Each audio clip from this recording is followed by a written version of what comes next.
Veja o que acontece quando Joe Rogan confronta Gad Saad sobre Israel e Gaza e acaba levando uma verdadeira aula. Dá uma olhada. Em 7 de outubro, as pessoas ficaram muito indignadas com o ataque aos israelenses.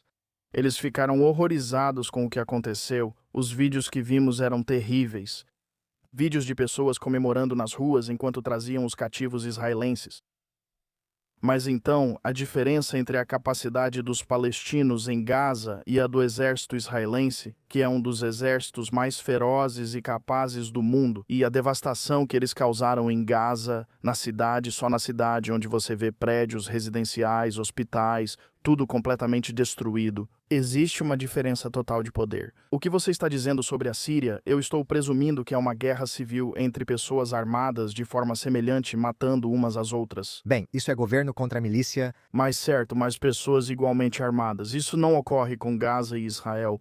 Com Israel, você vê o exército israelense financiado pelos Estados Unidos, que é incrivelmente capaz, destruindo uma cidade inteira.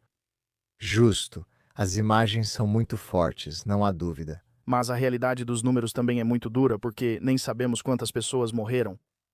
Podemos falar sobre os números, se você quiser daqui a pouco, mas deixe-me te perguntar uma coisa. Se 7 de outubro não tivesse acontecido, eu não estou sendo leviano, não estou brincando, estou realmente te perguntando com sinceridade. Se 7 de outubro não tivesse acontecido, quantos dos palestinos inocentes que tragicamente morreram teriam morrido? Boa pergunta. Isso provavelmente nunca teria acontecido, e sim um bombardeio em Gaza. Sabe, a gente poderia ir para um lado bem sombrio aqui, porque há muitas pessoas que acreditam que isso foi permitido acontecer para que tivessem uma desculpa para atacar Gaza. Mas isso volta ao nosso ponto anterior. Quero dizer, isso fica meio estranho, e eu não sou a pessoa certa para comentar sobre isso porque eu realmente não sei, mas houve ordens para não agir. Isso a gente sabe. A gente sabe, está registrado, que Netanyahu disse que eles financiam o Hamas para poder controlar o tamanho da chama, porque eles não querem que o povo eleito democraticamente assuma e transforme a Palestina em um estado. Você não acha que tem algo? Isso não é verdade? Bem, se Israel saiu, se eu estou lembrando certo da história, eles saíram de Gaza em 2005, certo? Esse é o ano certo? Eu estou certo sobre isso? Então, de 2005 até 2023, ou talvez 2007, alguém vai me corrigir nos comentários. Por muitos, muitos anos, Israel saiu e não houve problema na região, certo? Isso é verdade? Eu não sei. Você saberia melhor do que eu. Não havia problema. Entendeu? Então houve um catalisador. Um evento aconteceu. Agora, podemos debater se foi proporcional, se poderia ter sido, sabe, resolvido de forma diferente. Podemos discutir tudo isso. Tudo isso pode ser discutido sem receio de ser chamado de antissemita, pois está dentro dos limites aceitáveis desse tipo de conversa. Mas o que é verdade é que, se Israel quisesse erradicar os palestinos, levaria muito menos tempo do que o tempo que você e eu estamos conversando neste programa por ordens de grandeza. Levaria 15 segundos, mas eles não fizeram isso, certo? Eles não fazem isso, na verdade, Johnson. Mas eles meio que fizeram isso em Gaza. Gaza acabou. Quase não sobrou nada dela. Os números que eu vi. Você já viu vídeos disso, certo? Viu como é quando sobrevoam? Podemos mostrar alguns. Os mais recentes mostram vídeos de drones sobrevoando Gaza. Parece que uma bomba nuclear atingiu o lugar, mas lentamente, ao longo de anos. Bombardeio constante, contínuo, quase nada restou. Certo? Também teve essa conversa maluca de fazer resorts lá, e Trump falou que iam transformar aquilo em, como foi que ele disse? Algo do tipo, sabe? Tipo Monte Carlo ou Mônaco. Algo maluco. Certo. Novamente, é totalmente justo discutir o que constitui algo proporcional e assim por diante. Mas eu tenho uma visão mais ampla que é: Israel existe e você tem duas escolhas. Você pode continuar criando gerações do seu povo your people, cujos objetivos diários, toda a sua motivação é erradicar aquele lugar.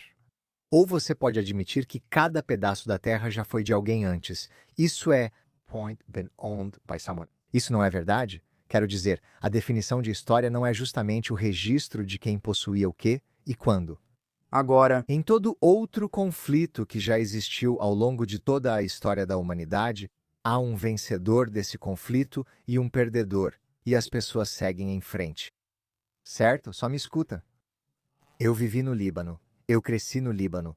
Tivemos que sair sob ameaça iminente de execução. É muito triste. Perdemos tudo, seguimos em frente, construímos uma vida para nós mesmos. Nossa casa foi tomada por palestinos.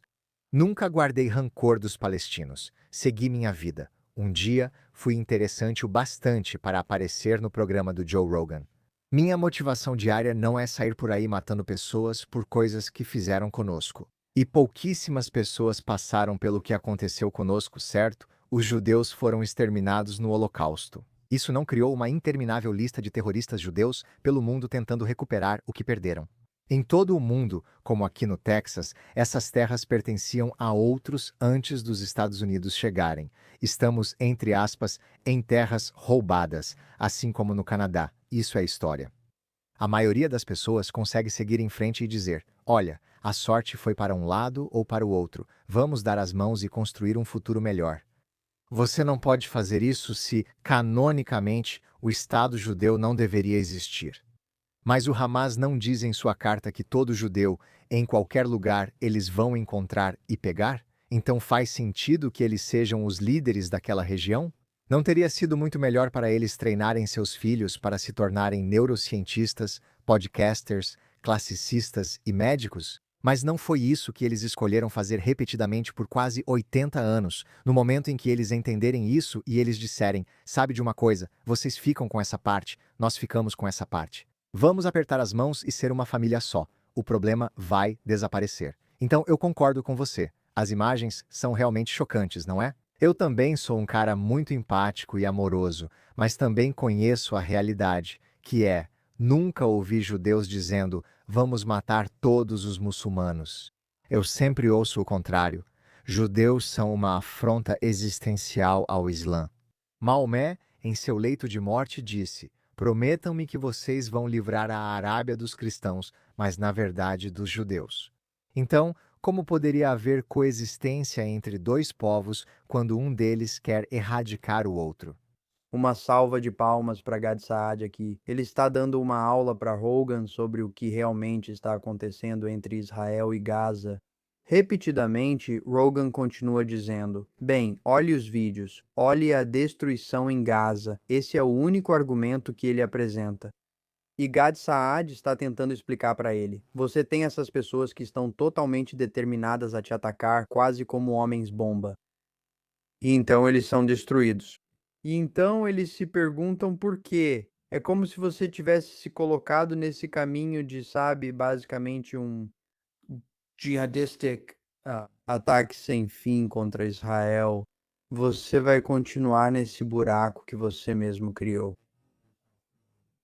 De novo, tudo se resume à minha versão da geopolítica, que é: você apronta e depois aguenta as consequências. E é isso que vem acontecendo com Gaza repetidamente. Eles aprontam, não aprendem a lição. Aí param por alguns anos e depois, calm down. Eles se acalmam, aprontam novamente, enfrentam as consequências e repetem isso várias vezes.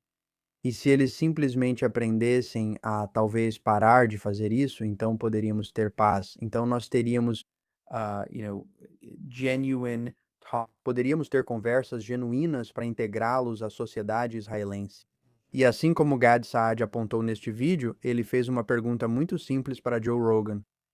Se 7 de outubro não tivesse acontecido, Gaza teria se transformado nesse monte de escombros? E Rogan tem que responder: provavelmente não. Provavelmente isso nunca teria acontecido. Então, realmente, tudo se resume à decisão deles de atacar Israel em 7 de outubro. Israel on 10/7. Então, só quero tirar o chapéu para Gad Saad aqui por ajudar Joe Rogan a enxergar um pouco a verdade sobre Israel, o Islã e o que realmente está acontecendo no Oriente Médio. Obrigado por assistir e te vejo no próximo vídeo.